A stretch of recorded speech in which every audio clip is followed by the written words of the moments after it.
Raymond Mitchell, a 68-year-old retired general from the U.S. Army, sat at the window seat of a first-class cabin on a luxury flight to Seattle.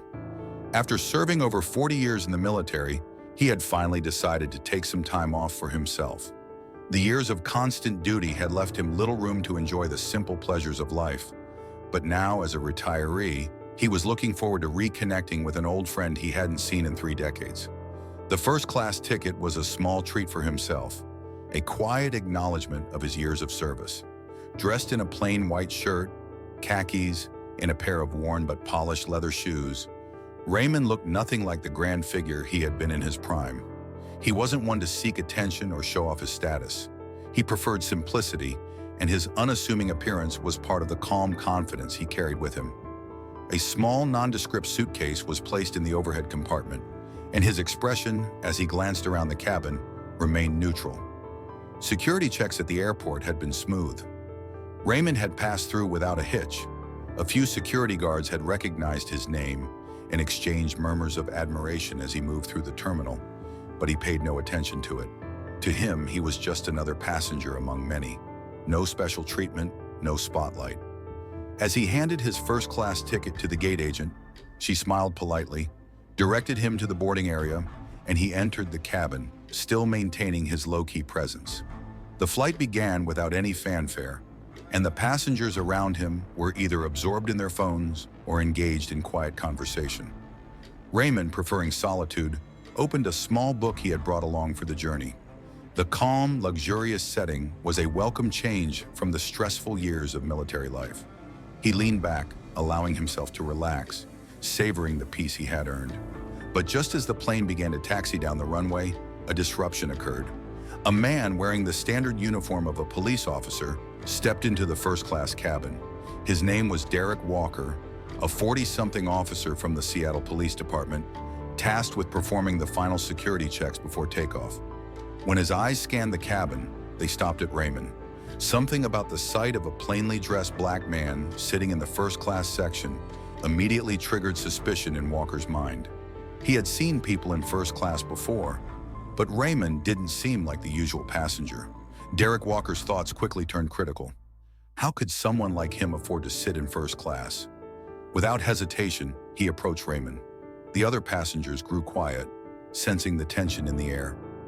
Walker's eyes locked onto Raymond's with an intense, almost accusatory gaze. "Are you sure you're supposed to be in this seat?" Walker asked, his voice sharp and filled with suspicion. Raymond looked up slowly, his expression calm, unwavering. "Yes, I am," he answered, his tone measured.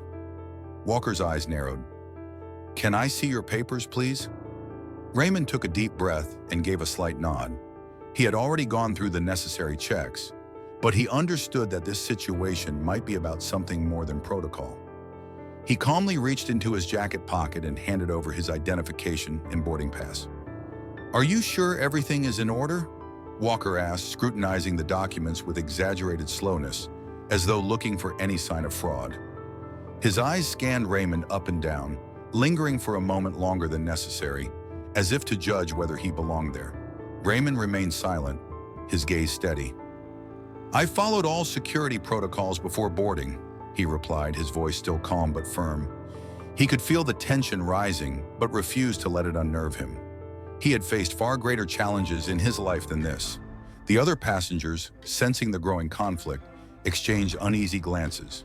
Some had begun to take out their phones, capturing the moment, while others whispered amongst themselves.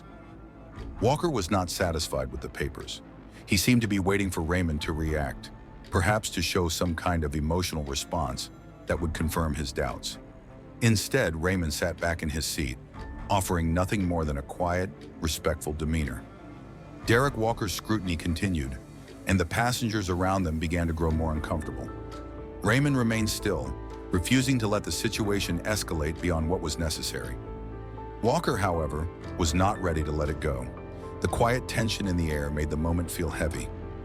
"Listen, you're going to have to show me your ID again," Walker insisted, his voice cold.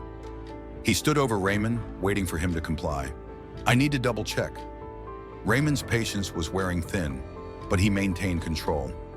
"I've already gone through security, and I showed my ID before boarding. he said, his voice firm but measured. "I don't think another check is necessary."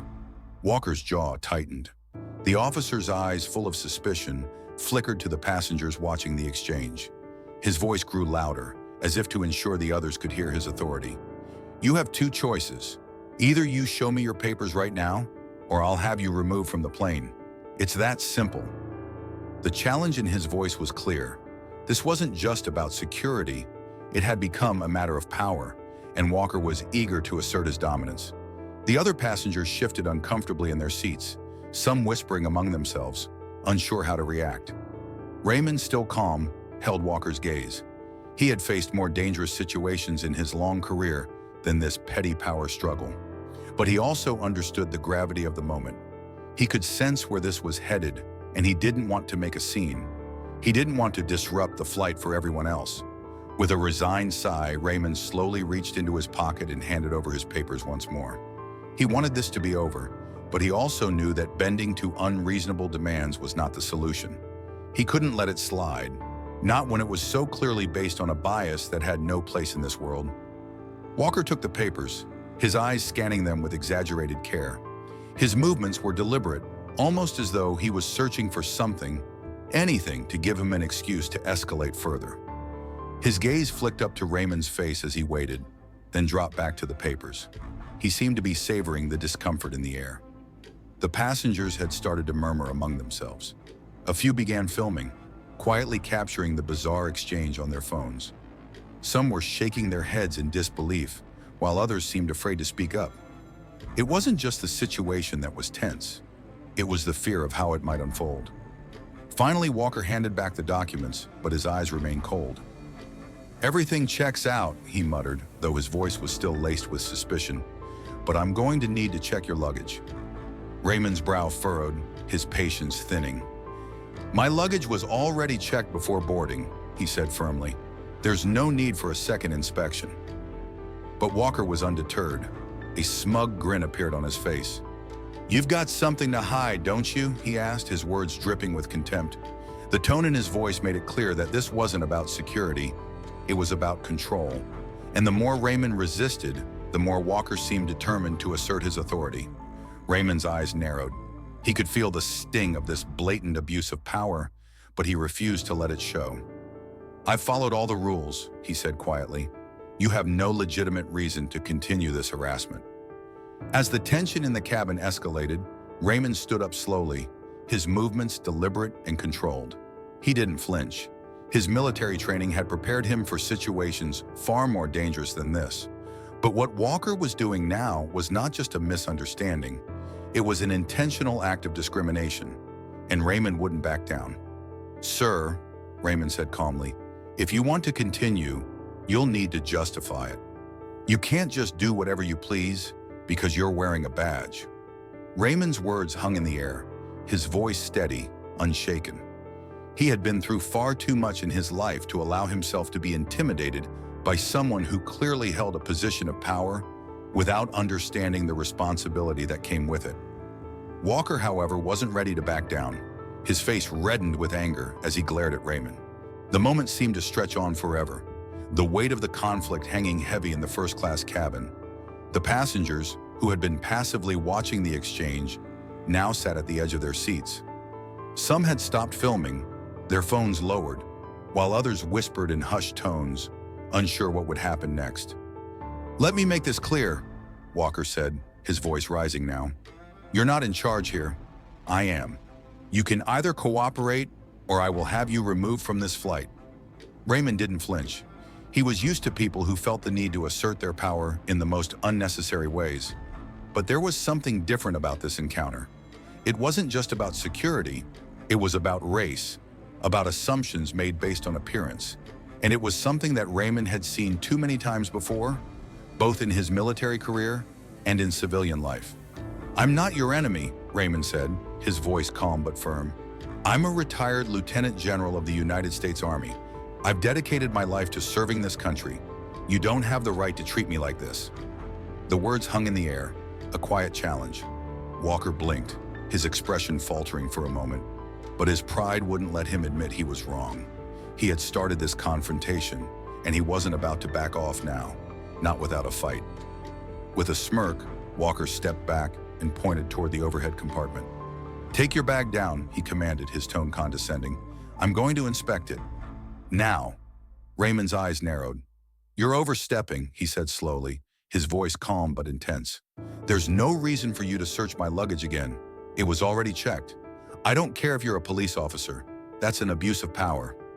Some passengers glanced at each other nervously, unsure whether to intervene. A few were now actively filming, capturing the increasingly hostile exchange between the two men. The flight attendant, noticing the rising tension, stood up from her seat, her face pale. "Sir, please," she said gently, trying to diffuse the situation. "Can we just calm down?" There's no need for this kind of confrontation. But it was clear that the flight attendant's words had no effect. Walker was beyond reasoning, his authority being questioned by Raymond, and his pride had already clouded his judgment. "You don't get to tell me what to do," Walker shot back, his eyes narrowing. "I'm the one in charge here, not you. If you refuse to cooperate, I'll personally escort you off this plane." Raymond could feel the anger rising in his chest, but he refused to let it show. He had fought battles in far more dangerous places than this, and he wasn't about to let a petty conflict ruin his peaceful journey. "I'm not refusing to cooperate," Raymond said, his voice calm but filled with quiet authority. "I'm telling you that you're wrong. I've followed all the procedures, and you have no legitimate reason to continue this harassment." But Walker wasn't listening. His eyes were fixed on Raymond, filled with a toxic mixture of frustration and prejudice. He felt insulted, humiliated even, by Raymond's refusal to comply. His hand hovered near his holster, fingers brushing the outline of his weapon. "Don't make this worse for yourself," Walker said, his voice low, filled with an edge of menace. "You're about to make a very big mistake." Raymond's gaze hardened. He had seen this kind of confrontation before, when people in positions of power use their authority to intimidate those they considered lesser. But Raymond was no ordinary man. He had faced down impossible odds before, and he wasn't about to be intimidated now. With a deep breath, he took out his phone from his pocket, holding it up casually in front of him. Walker's eyes flickered to the phone, suspicion flashing across his face. "What are you doing?" Walker demanded. Raymond dialed a number, his fingers moving with deliberate calmness. The phone rang only once before someone picked up. "Lieutenant General Mitchell?" The voice on the other end of the line answered.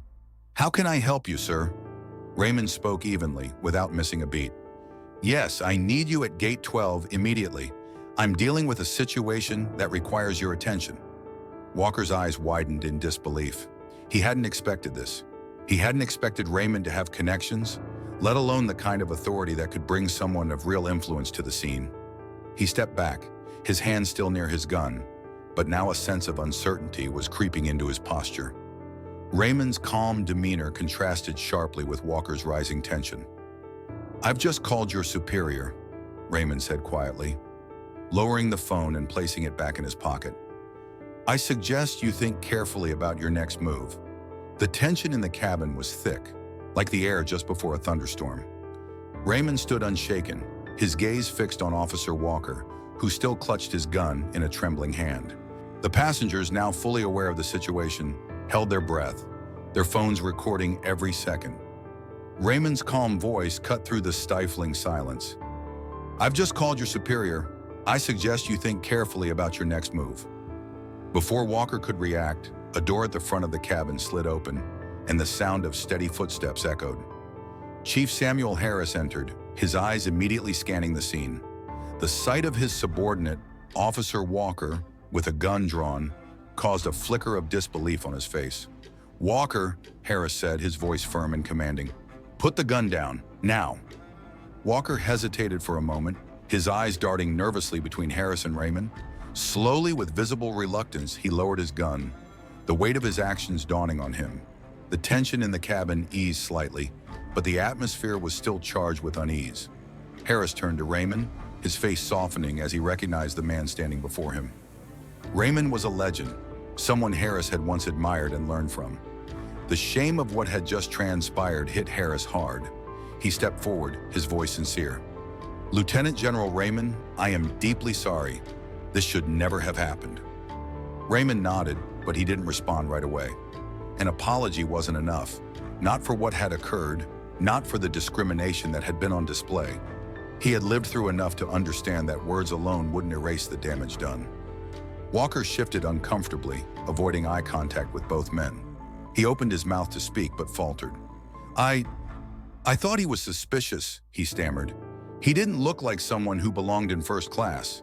I had to make sure everything was in order. I was just doing my job." Harris's voice dropped, cold and sharp. "Suspicious? You thought a decorated military officer was suspicious because of how he looked?" Walker faltered, unable to offer any justification for his actions. The truth was clear to everyone in the cabin now. This wasn't about security, it was about prejudice, and the damage was done. Raymond, his voice calm but commanding, spoke again. "What needs to happen now, Samuel, is that Walker faces the consequences. This cannot be allowed to go unpunished." Harris nodded solemnly. "I agree. This will be dealt with appropriately." Raymond's eyes met Walker's, and for a moment there was silence. The weight of the moment hung heavy in the air. Walker had failed to recognize the man in front of him, failed to control his own biases. The cabin began to settle, the passengers exhaling, but the quiet couldn't erase the injustice that had unfolded. Harris turned to the flight attendants. "Thank you for your patience. Everyone is free to relax now. We'll handle this." But for Raymond, the harm had already been done.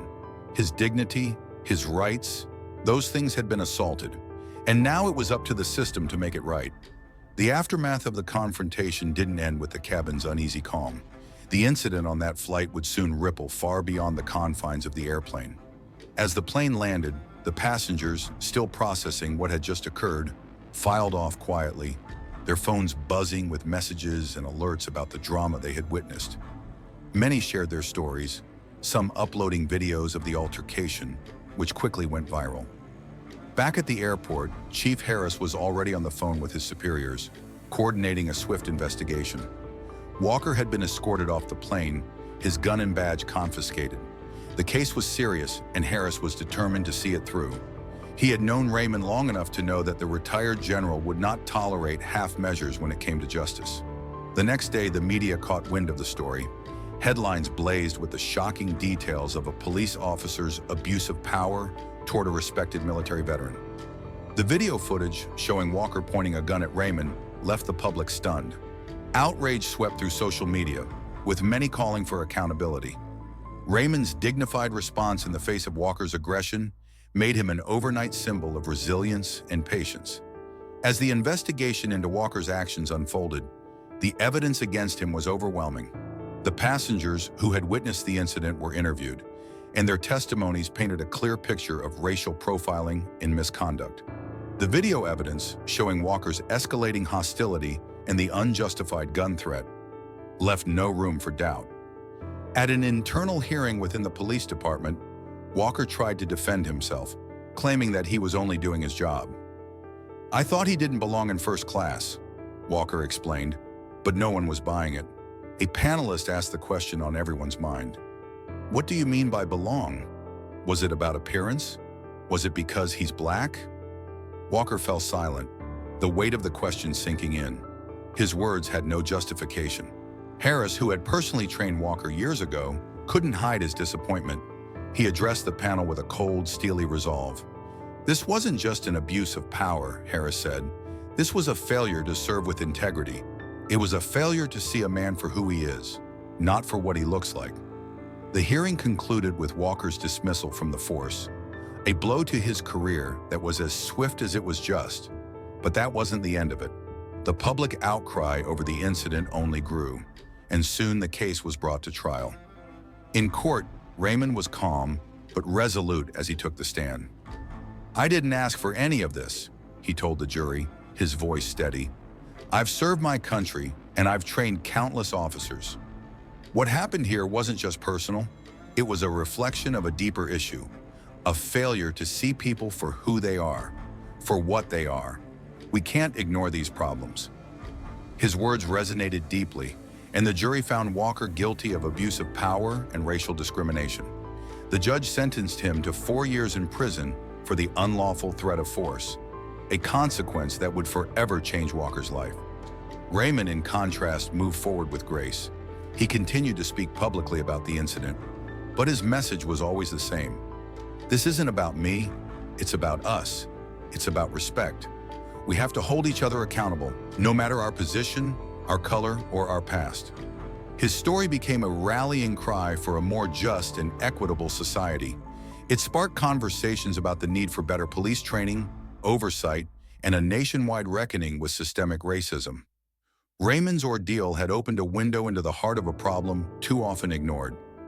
In the months that followed, Chief Harris worked closely with civil rights groups to implement reforms within his department. Walker, meanwhile, sat in prison, facing not just his sentence, but the bitter truth of his actions. And though the courtroom drama had ended, Raymond's story lived on. He became a symbol not of revenge, but of accountability. For everyone who had witnessed the confrontation, whether in person or through the screen, Raymond Carter stood as a reminder that justice, when pursued with integrity, could prevail, even in the most challenging of circumstances.